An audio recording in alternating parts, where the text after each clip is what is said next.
Hi friends ఇది అనకాపల్లి నూకాలమ్మ తల్లి గుడి చూడండి. మనకి ఇది ఎంట్రన్స్లో అమ్మవారి పాదాలు ఉన్నాయి. పాదాలకి నమస్కరించుకొని లోపలికి వెళ్ళాలి. అలాగే 100 రూపాయలు 50 రూపాయలు ఉచిత దర్శనం కూడా మనకి కలగజేస్తున్నారు.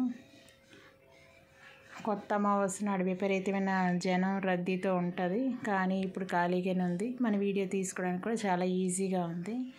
ఇదిగో మూలవిరాట్ తల్లి దగ్గర చాలామంది దీపాలు పెట్టి నమస్కరించి ఉపారాలు కూడా అక్కడే పెడతారు. బోనం కూడా అక్కడి నుంచి మొదలెడతారు. ఉపారం అంటే అన్నము పప్పు అట్టు వంటివి పెట్టి ఆ అమ్మకి నమస్కరించుకొని మనసులో కోరికలు కోరుకుంటారు భక్తులు. ఇదిగో ఎవరో భక్తులు ఇక్కడ చూడండి ఉపారం పెడుతున్నారు. ఈ మూలవిరాట్కి అదిగో భక్తులు చూసారా, ప్రసాదాలు సమర్పిస్తున్నారు. అమ్మవారికి మంగళవారం, శుక్రవారం, ఆదివారం ప్రీతైన రోజులు. అమ్మవారి అనుగ్రహం ఎక్కువగా శక్తి ఆ రోజుల్లో నిక్షిప్తమై ఉంటుందని భక్తులు ప్రగాఢ నమ్మకం.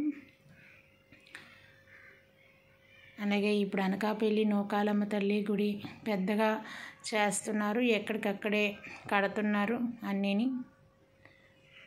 ఇదివరకు చిన్న గుడి ఉండేది ఫ్రెండ్స్, కానీ ఇప్పుడు చాలా పెద్ద గుడి చేస్తున్నారు. చూసారా, అన్నీ ఎలాగా ఇంకా షెడ్లు లాంటివి వేసి ఉన్నాయి. అసలైన తల్లి, ఈ తల్లిని చూస్తుంటే సాక్షాత్తు ఆ అమ్మవారు మన ముందుకు వచ్చిందా అన్నట్టుగా ఉంది కదా. చూడండి, అమ్మవారి అనుగ్రహం అందరి మీద ఉండాలని మనస్ఫూర్తిగా కోరుకుంటున్నాను ఫ్రెండ్స్.